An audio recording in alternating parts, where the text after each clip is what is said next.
بسم الله الرحمن الرحيم. Assalamu alaikum wa rahmatullahi wa barakatuh. We hope you're enjoying our programs. Since last Ramadan, with the help of Allah, the Islamic Education Trust and its supporters have, through the IET Media Productions, produced, aired and shared hundreds of high-quality videos on enlightenment about Islam to the Muslim community and the world at large.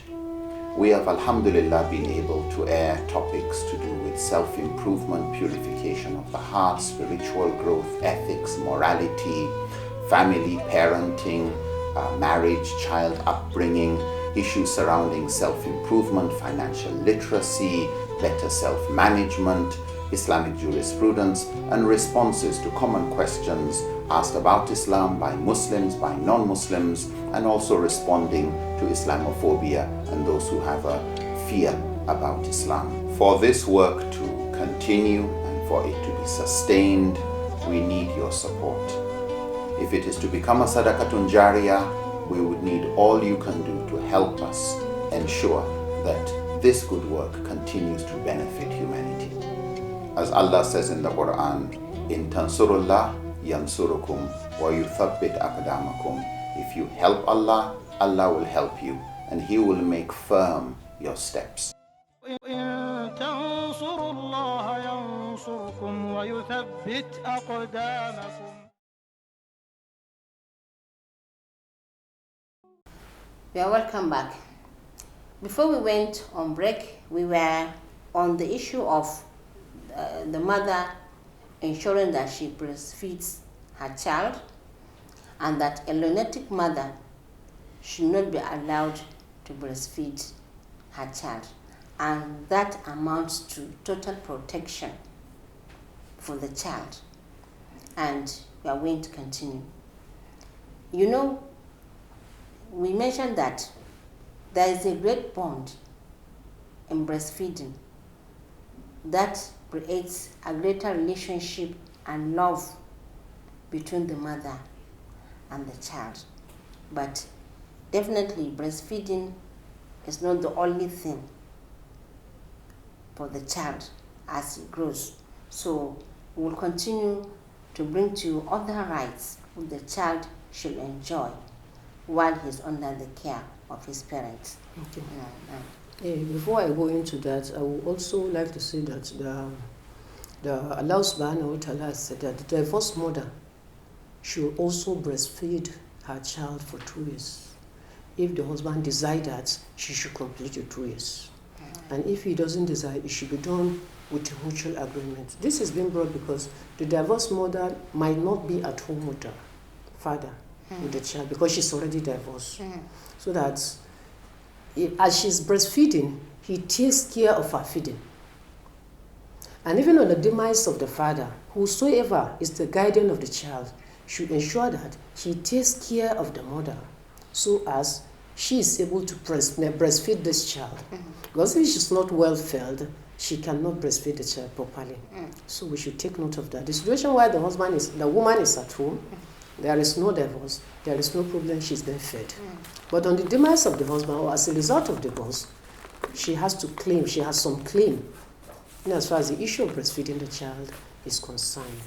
Aside that, another right of the child is the right to hakika. As the child is being born, he has the right to sacrificial animal at the 7th day.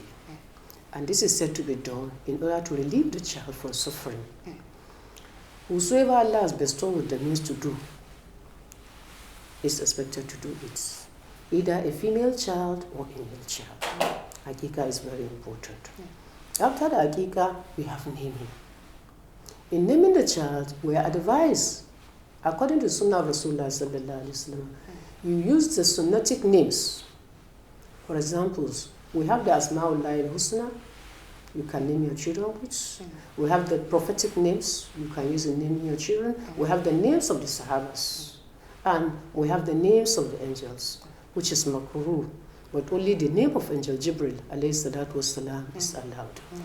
But you find that the trend these days is that People go out of this band to give all sorts of names to their children, even the names that are out of the Sunnah of Rasulullah sallallahu alaihi wasallam, the names that don't have meaning.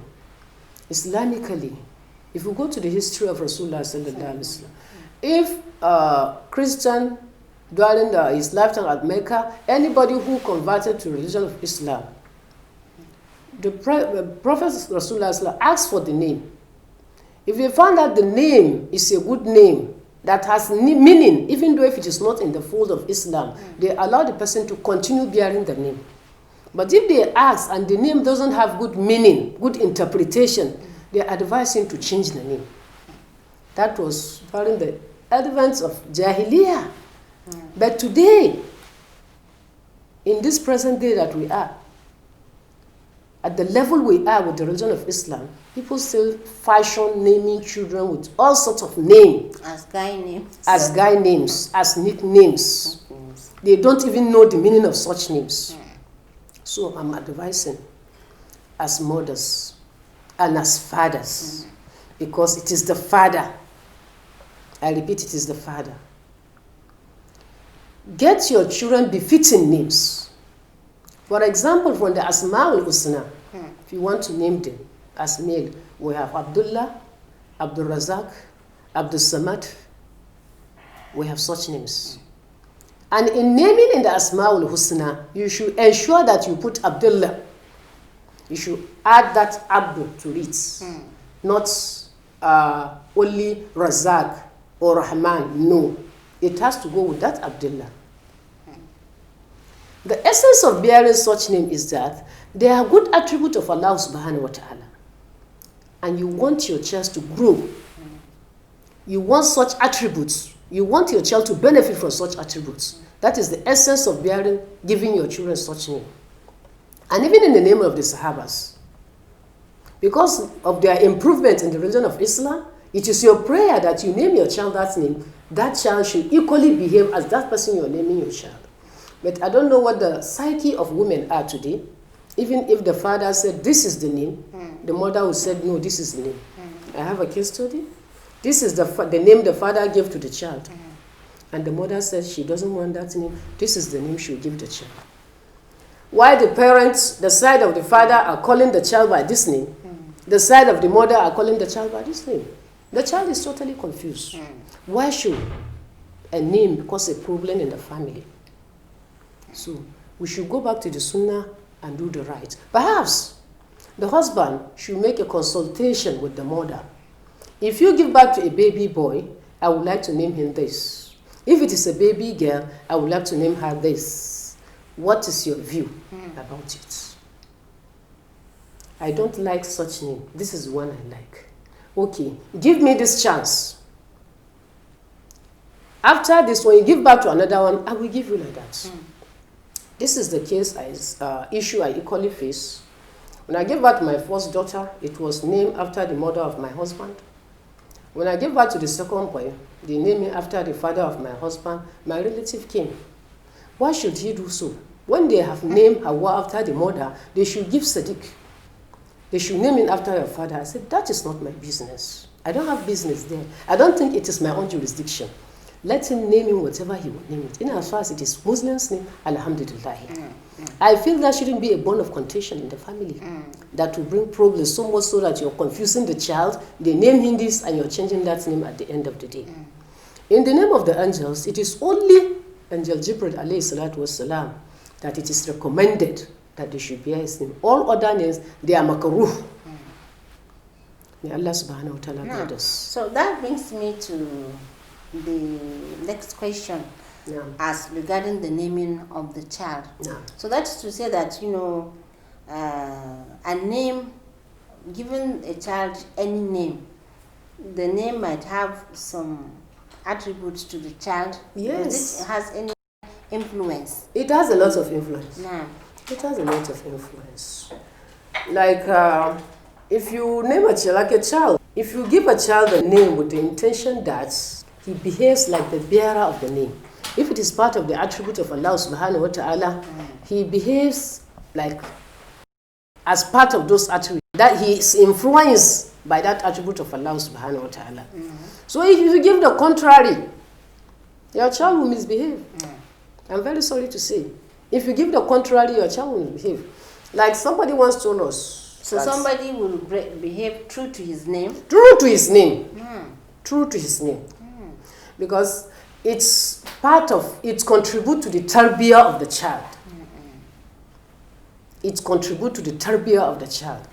Why was Sayyidina Abu Bakr alayhi salatu wasalam named as Sadiq by the kuffars and the enemy of Islam?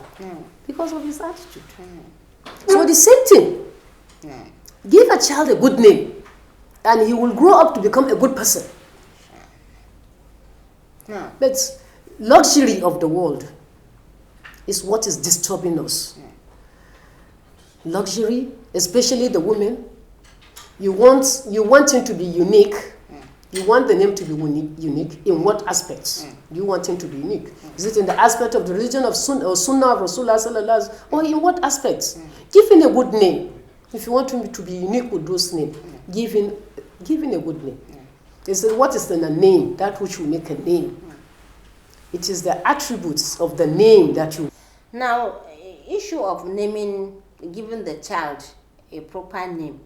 So does it mean that then given the kind of name given to a child by his parents have any influence on his later behaviors? It has influence. Yeah. For example, as a parent, what intention, what mission do you have in naming him Abdul Ghaffar, Abdul Razak, Abdul Samad, Abdul Mumin? You must have an intention. And you must have known the attribute of this name before you picked one for your child. So those are the influence they have on the child. That is it. If you want to name a child, maybe from any of the Arabic name, be careful. Watch out. Look at your locality. Can those in your locality and the household be able to pronounce that name? Because if they don't know how to pronounce the name, again, it's a problem. The aim might be defeated. You brought a difficult name, an Arabic name, which they've never heard of. In the bid to be able to pronounce this name, they spoil the meaning for you. And there are some Arabic names they cannot, which if you look at the meaning, they don't mean anything. You don't want naming your children. We have Shamsiya. You understand me? What is Shamsiya? We have Samira. What is Samira? Are they names? Maybe the names they sound beautiful. That's why you feel you should name your children with it. What is the name? We have Shahwanatu. Someone told me, Shahwanatu. He said, Mala said, why should your child be Shahwanatu? Do you know the meaning of Shahwanatu? Is that the essence of our life in this world when you are giving her Shahwanatu? It shouldn't be a name. So, parents, we should be careful in naming our children. Because such attributes of such name are very detrimental to the children. The worst part of it is that this name you're giving them, at the end of the day, the child don't know his name again. It is this name that he knows.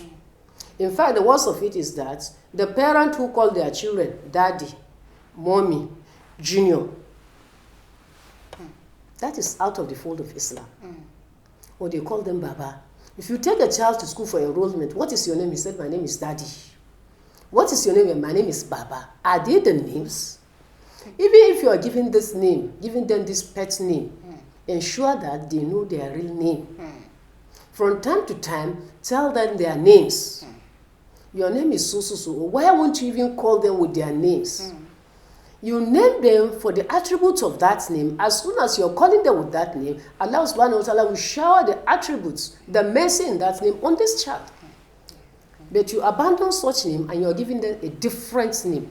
May Allah guide and forgive us. Now, as for me, I want to believe that just as giving the child a name is concerned, is very important.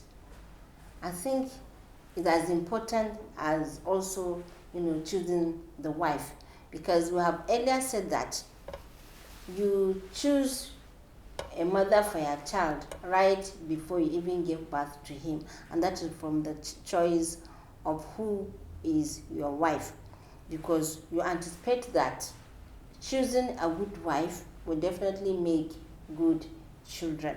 But one other issue, Malma Mariam, is, if a man has followed all the conditions of, choosing a wife with the hope that she will give him good, disciplined children, and at the end of the day, he still end up with one or two of the children being highly indisciplined, what will be his consolation? So, alhamdulillah. Yeah. You see, once you have followed the right channel, you have done what is expected of you as a human being. The tarbiyah. You've gotten a good spouse, a righteous mother, and at the end of the day, you give birth to a child, and the child turns out to be this. Allah subhanahu wa ta'ala have said it right from the onset. He said He's going to test us. Perhaps this is one of your tests, that child He gave you. And if Allah have tested you with such of distance, you go back to Allah subhanahu wa ta'ala. Like He said, Bismillahir Rahmanir Rahim, وَلَنَبْلُوَنَّكُم مِّنَ الْخَوْفِ وَالْجُوعِ وَنَقْصٍ مِّنَ الْأَمْوَالِ وَأَنفُسِ وَالثَّمَرَاتِ الذين إذا أصاب فبشر الصابرين الذين إذا أصابتهم مصيبة قالوا إنا لله وإنا إليه راجعون. That is a test from Allah subhanahu wa ta'ala. And if you look at it in the history, there are prophets that He tested like that, like the prophet Nuh. What happens to his child? He's a prophet, but this is what his child turned out to be. Provided you have done what is expected of you, you have done the right thing, then go back to Allah subhanahu wa ta'ala. If you are going to fail, if after Allah has tested you in this way, and you deviated in the sense that you start looking for faults from other aspects, for the other parts. Maybe you have your partner. It is the hand of the second wife that did this. You have failed. You rely on Allah subhanahu wa ta'ala on that, and Allah subhanahu wa ta'ala, despite that, will reward you on this issue. If not for time, there was a case recently on ground in the remand home. They have two cases. The boy is in the prison, the girl is in the remand home. Upon intervention for bail, the parents said they don't have a dime to bail him. They should leave him there. This to show the parents are fed up with him. They should leave him there. They don't have a dime to go for his bail. They should leave him there.